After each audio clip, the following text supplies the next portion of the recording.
సిద్దిపేట జిల్లా కేంద్రంలో political heat పెరుగుతోంది. పోటాపోటీగా సమావేశాలకు సన్నద్ధమవుతున్న బీఆర్ఎస్ కాంగ్రెస్ పార్టీలు. కొన్ని రోజుల నుంచి ఇరు పార్టీల మధ్య రుణమాఫీ వార్ గట్టిగా జరుగుతోంది.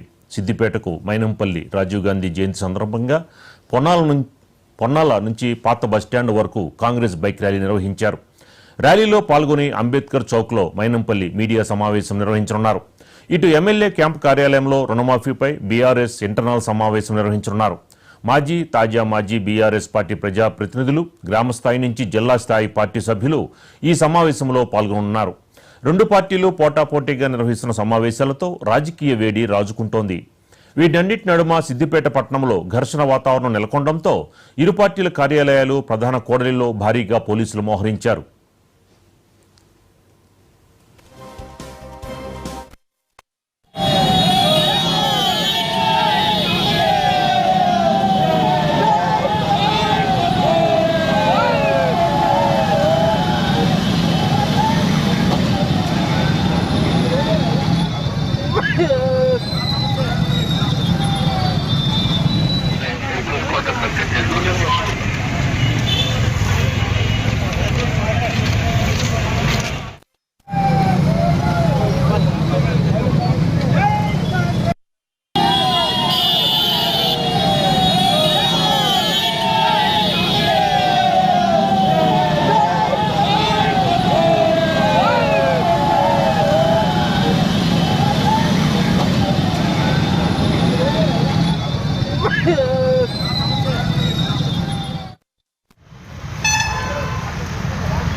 సిద్దిపేట జిల్లా కేంద్రంలో పొలిటికల్ హీట్ పెరుగుతోంది. పోటాపోటీగా సమావేశాలకు సన్నద్ధమవుతుంది బీఆర్ఎస్ కాంగ్రెస్ పార్టీలు. దీనికి సంబంధించిన మరింత సమాచారం మా కరెస్పాండెంట్ నాగరాజు అందిస్తారు. నాగరాజు, ఏంటి సిద్దిపేట ఎలా ఉంది? ఇప్పుడు మన విజువల్స్ వస్తుంటే చాలా టఫ్గా ఉన్నట్టు కనిపిస్తోంది. ఏంటి అసలు ఇరు పార్టీల మధ్య ఘర్షణ వాతావరణం ఎందుకని? అంటే ఇది ఒక టాపిక్ డైవర్షన్లో భాగం అనుకోవచ్చా నాగరాజు? సీతారామరాజు, మనం అనుకున్నట్టు సిద్దిపేట జిల్లాలో మాత్రం హై టెన్షన్ వాతావరణం నెలకొంది. సిద్దిపేట జిల్లా పొలిటికల్ హీట్ గానే చెప్పవచ్చు. ఇటు పోటాపోటీల సమావేశాలకు సన్నమవుతుంది బీఆర్ఎస్ కాంగ్రెస్. గత కొన్ని రోజుల నుండి ఇరు పార్టీల మధ్య రుణమాఫీ బారు, ఫ్లెక్సీల బారు నడుస్తూనే ఉంది. ఈ నేపథ్యంలో నడపడం వల్ల నేడు సిద్దిపేటకు మైనంపల్లి కూడా కొద్ది సెకండ్ల క్రితం వచ్చేస్తారు. ఇటు రాజీవ్ గాంధీ జయంతి సందర్భంగా ఇటు పొన్నాల ధాబా నుండి ఆ పాత బస్సు జోరుగా అంటే సుమారు 500 కార్లతోటి, బైక్ ర్యాలీగా సిద్దిపేటకు ప్రవేశించారు. ఇటు అనంతరం ర్యాలీలోని పాల్గొని అంబేద్కర్ చౌక్ మీడియాలో కూడా సమావేశం నిర్వహించున్నారు.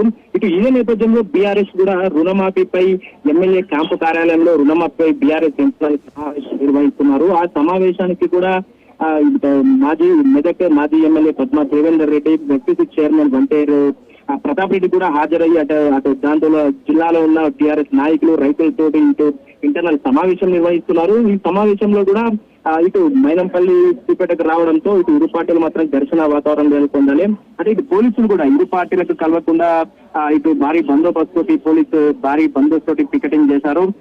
అంటే ఇరు పార్టీలు ఎవరెవరికి కలవకుండా రూట్ మ్యాప్ చేంజ్ చేసి ఇటు సిద్దిపేటలో ఉన్న శివారు మార్గంలో నుంచి వెళ్లే ప్రజంగా ఇటు మైనంపల్లి అనుచరులకు మైనంపల్లికి పోలీసులు మాత్రం చాలా చేశారు.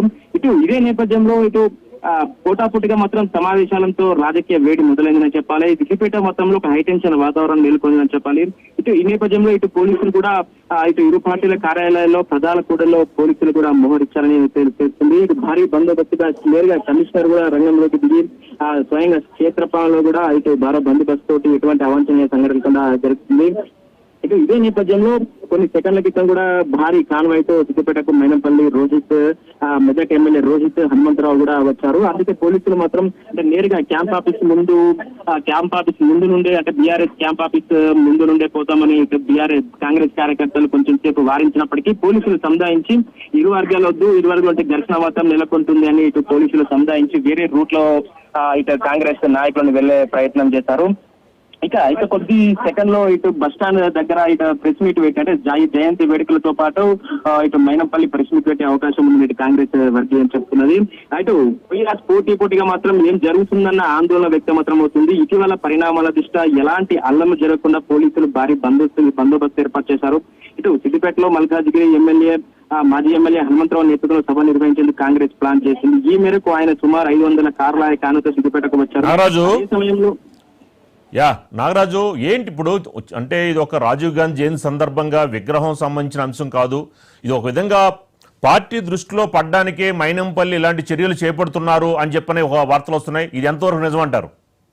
100% అనుకోవచ్చు సీతారామరాజు. వీళ్ళు కాంగ్రెస్ మాత్రం బల ప్రదర్శన చేస్తుందని చెప్పాలి. అంటే ఈ ప్రజలకు మాత్రం ఉపయోగపడే ఈ ర్యాలీలు ఈ మీటింగ్లు మాత్రం అసలే కాదు, కేవలం ఈ కాంగ్రెస్ పార్టీ బల ప్రదర్శనగా చూపెడుతుందని చెప్పాలి. ఇటు మేనంపల్లి కూడా కొంచెం మీడియాతో మాట్లాడుతూ నేను రాజీవ్ జయంతి సందర్భంగా నేను సిద్దిపేటకు వస్తే ఇదే రోజు మీ బీఆర్ఎస్ మీటింగ్ పెట్టుకోవడానికి కారణం ఏంటి, తర్వాత పెట్టుకోరాదా, ఇప్పుడు పెట్టిన తర్వాత రేపు ఎల్లుండి పెట్టుకోవచ్చు కదా అన్నట్టుగా ఇటు మీడియాతోటి హనుమంతరావు మాట్లాడారు. నేను రచ్చుడితోటే కేవలం నన్ను ఓర్వలేకనే నేను వచ్చి సిద్దిపేట ఒక్కరిదేనా అన్నట్టుగా వాళ్ళు ఓర్వలేకనే ఈ ఒక తతంగం నేర్పిస్తున్నారు. రాజీవ్ గాంధీ జయంతి అనే గతంలో సిద్దిపేటలో వేడుకలు అయితే అందరికి తెలిసింది. ఈ రోజే బీఆర్ఎస్ పార్టీ ఈ సమావేశం పెట్టడం ఆంతర్యం ఏమిటి అని ఇటు మైనంపల్లి కూడా అంటున్నారు. అంటే ఓవరాల్ గా చూస్తుంటే మాత్రం ఇరు వర్గాలు మాత్రం ఇటు మైనంపల్లి వర్సెస్ ఇటు హరీష్ రావు అనుచరులు మాత్రం 100% చెప్పుకోవచ్చు. అంటే మొత్తం మీద కాంగ్రెస్ మాత్రం బల ప్రవేశం చూపెడుతుంది. ఇటు సిద్దిపేట మాత్రం చెప్పుకోవచ్చు సీతారామరాజు. నాగరాజు అంటే ఇప్పుడు నిన్న ఏదైతే బండి సంజయ్ వ్యాఖ్యలు బీఆర్ఎస్ కాంగ్రెస్ ఒక్కటే అని ఏదైతే వ్యాఖ్యలు చేశారో, బీఆర్ఎస్ కాంగ్రెస్ ఒకటి కాదు అంటే ఫోన్ ట్యాపింగ్ వ్యవహారం కానీ ఏదైనా కానీ బండి సంజయ్ వ్యాఖ్యల నేపథ్యంలో అంటే బీఆర్ఎస్ కాంగ్రెస్ ఒకటి కాదు అన్న నేపథ్యంలోనే ఇలాంటి సంఘటనలు సిద్దిపేటలో ఈ రకమైన హడావుడి అని అనుకోవచ్చా? 100% అనుకోవచ్చు. ఇటు బీఆర్ఎస్ కాంగ్రెస్ ఒకటి కాదని ఇటు బండి సంజయ్ నేపథ్యంలో కూడా ఇటు కాంగ్రెస్ చూపెట్టాలి. అంటే ఈ గొడవల నేపథ్యంలో కూడా మేము ఒకటి కాదు అన్నట్టు కూడా దీనికి కూడా చిన్న సందర్భం ఏర్పడుతుంది. ఇటు ఓవరాల్ గా మాత్రం ఇటు బర్త్డే సందర్భంగా మాత్రం రావడంతో ఇటు బీఆర్ఎస్ కాంగ్రెస్ మాత్రం ఒకటి కాదు, మేం వేరే అన్నట్టు కూడా ఇటు పార్టీ పరంగా చూసుకోవచ్చు, వ్యక్తిగత కక్షలు కూడా చూసుకోవచ్చు. ఇప్పటికే వ్యక్తిగత కక్షల నేనేంటి చూపెడతా అన్నట్టుగా మైనంపల్లి అనుచరులు మైనంపల్లి వర్గీయులు మాత్రం ఉన్నారు. ఇంకా కొద్ది క్షణాల్లో కూడా ఇటు అంబేద్కర్ చౌరస్తా వద్ద ఏం మాట్లాడుతారో ఏం సెన్సేషనల్ కామెంట్ చేస్తారో కూడా వేచి చూడాల్సింది Sitaramaraju. Right, thank you Nagaraju.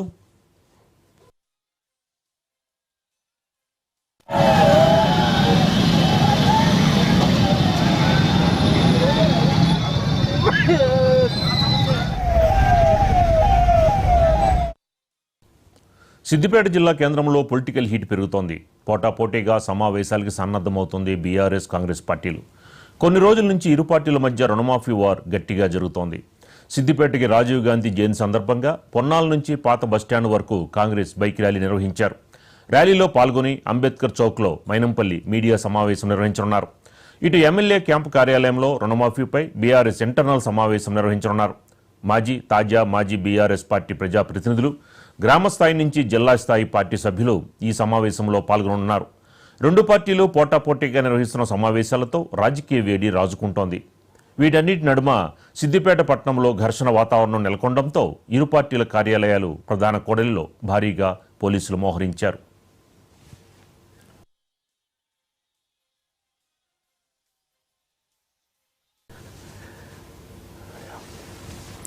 Siddipet జిల్లా కేంద్రంలో పొలిటికల్ హీట్ పెరుగుతోంది. పోటాపోటీగా సమావేశాలకి సన్నద్ధమవుతున్నాయి బీఆర్ఎస్ కాంగ్రెస్ పార్టీలు.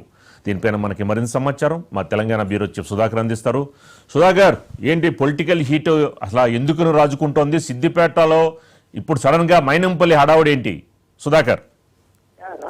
సిద్దిపేటలో రాజకీయ రణరంగం కొనసాగుతుంది. దీనికి ప్రధాన కారణం రైతు రుణమాఫీ పూర్తి స్థాయిలో జరగలేదంటూ ప్రభుత్వం పైన సిద్దిపేట ఎమ్మెల్యే మాజీ మంత్రి హరీష్ రావు తరచూ విమర్శలు చేస్తున్నారు. ఆయన విమర్శలు చాలా పీక్ స్టేజ్ చేస్తున్నాయి. ముఖ్యమంత్రి రేవంత్ రెడ్డిని టార్గెట్ చేస్తూ ఆయన చాలా పీక్ స్టేజ్ విమర్శలు తీసుకెళ్తున్నారు. దీంతో మైనంపల్లి హనుమంతరావుకి మొదటి నుండి సిద్దిపేట విషయంలో, ముఖ్యంగా హరీష్ రావు విషయంలో కొంత ఆగ్రహంగా ఉన్నారు. దానికి కారణం మెదక్ టికెట్ విషయంలో బీఆర్ఎస్ లో ఉన్నప్పుడు ఆయన తన కుమారుడు మైనంపల్లి రోహిత్ రావుకి బీఆర్ఎస్ టికెట్ ని ఆశించారు మెదక్. కానీ అక్కడ సిట్టింగ్ ఎమ్మెల్యేగా ఉన్న పద్మ దేవేందర్కి ఉన్నారు.